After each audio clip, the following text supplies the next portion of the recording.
Thank you, Kid again, for setting up the gaming. There's things in this life that we just might not understand. There's things in this life that we might take for granted. But Nick Lockwood is a kid again, and he can play video games. And he does so much more, like flying a drone with his pops, or graduating high school here this coming June. Nick's the pilot right now. Nick Lockwood has Holy spinal smokes. muscular atrophy type 1. But he doesn't let that stop him. He continues to play his video games with his friends and live his life. He's a kid again. Is finally able to play Super Mario Brothers on the Nintendo Switch. This has been a dream of his for many years, and we are finally able to do it with these switches here that we've got hooked up to the Xbox adaptive controller, hooked up to another adapter that goes into the Nintendo Switch. We got lots of wires going here, but hey, we finally figured it out. And there he is. It was worth it. Dude, this is awesome, man. And Nick's not the only one in his family dealing with spinal muscular atrophy type 1. Actually, Nick has an older sister, Emma, Okay. that's 21, that was diagnosed first, actually before Nick, with spinal muscular atrophy type 1. And at the time of diagnosis, back in, I guess it would have been 2001, 2002, somewhere right before Nick was born, we had her down at the Children's Hospital here in Cincinnati, and she was diagnosed with SMA type 1, which the prognosis was not good. They said the life expectancy of a child at that time was under 2 years of age.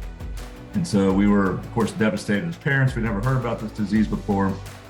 Shortly after that, we found out that my wife Beth was pregnant with Nick, and didn't know, whether or not he would have the same disease and disorder or not. But went ahead and had, of course, the pregnancy. In 2002, Nick was born.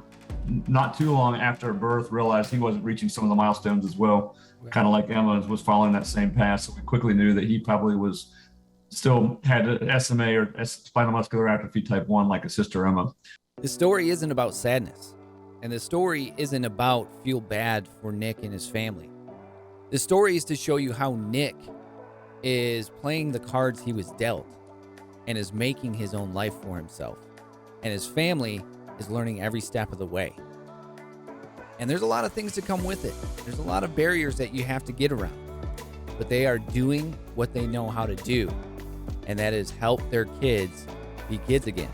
So, of course, we were devastated, but we were quick to figure out ways as parents to try to change the outcome and realize that, hey, even though we've got some difficult situations here with both of our kids, we're going to try to make the best of it. We're going to try to learn about the disease. We're going to try to figure out ways to, make a difference in our kids' lives. And through that time, we found out about respiratory protocols, for lack of a better word, on how to deal with the respiratory part of it. 'Cause that's what ultimately can be dangerous for a kid with SMA, is the respiratory part of it. And a cold can quickly lead to pneumonia, and pneumonia can quickly lead to a hospitalization, which could be, severe. We're able to figure out how they can live way beyond that. And as you can see now, I was 21 and Nicholas is 19. And my daughter Emma's getting ready to graduate from Liberty University next month, and Nick's getting ready to graduate from high school in June. And so we've been able to, through not just us, but through the doctors and through the research and through so many different things, and being able to kind of change that outcome and being able to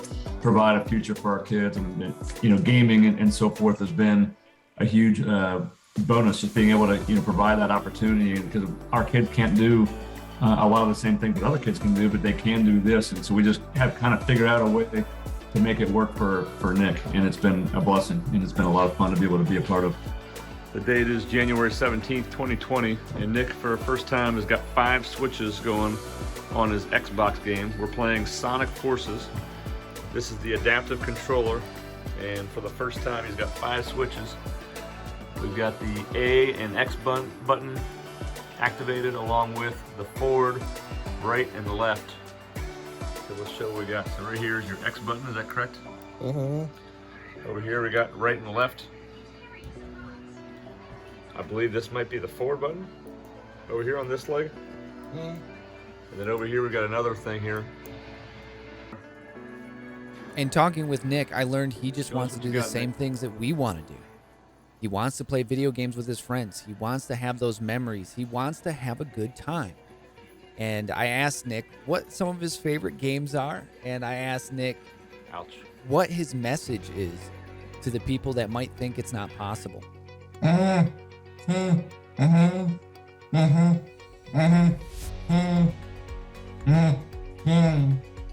He says he likes to play games because he can play with his friends. What's your favorite game right now, Nick? Rocket League. Rocket League, yeah.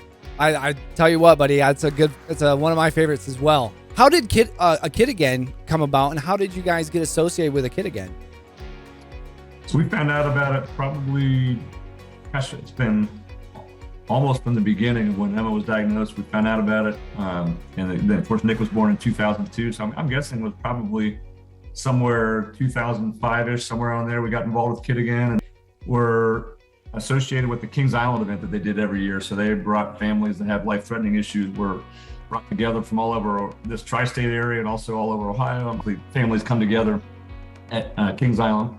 And that's right up the road, maybe 30 minutes from our house. It's always been a favorite place to be for our family. I grew up there as a kid. We were able to, as a family, growing up, kind of went there as a kid. And then, we had kids, we'll be able to introduce that to them. And so when we found out that A Kid Again was going to be hosting this for families all over the place, we, of course, wanted to be a part of it. And we were able to meet up with other friends that we had from the SMA community. It was really cool for us because we, a lot of times throughout the summer, we live in different parts of the city or different parts of the state where now all these families are coming together. And one of the cool things they do is they have a picnic grove, we have a luncheon inside the picnic grove for all these families to get together and eat a meal.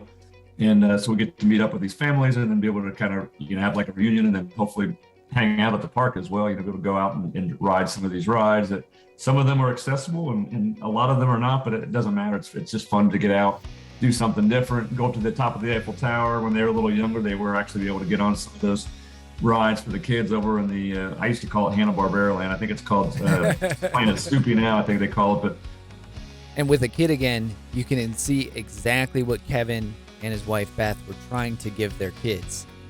To be a kid again. Those memories of being out and about and doing the things that we all do as children and have a wonderful childhood. And just because Emma or Nick have these disabilities doesn't mean they can't have the same opportunities that we have. And A Kid Again provided them that opportunity to go to Kings Island, to ride the rides, to be out in the park, to hang out with their friends and hang out with other families. And you can see just how much that means to Kevin and Nick. What would you want to tell other kids, buddy, that have something similar to yourself or might have a disability or think they can't play video games or have fun? Do you have any words of encouragement for those kids?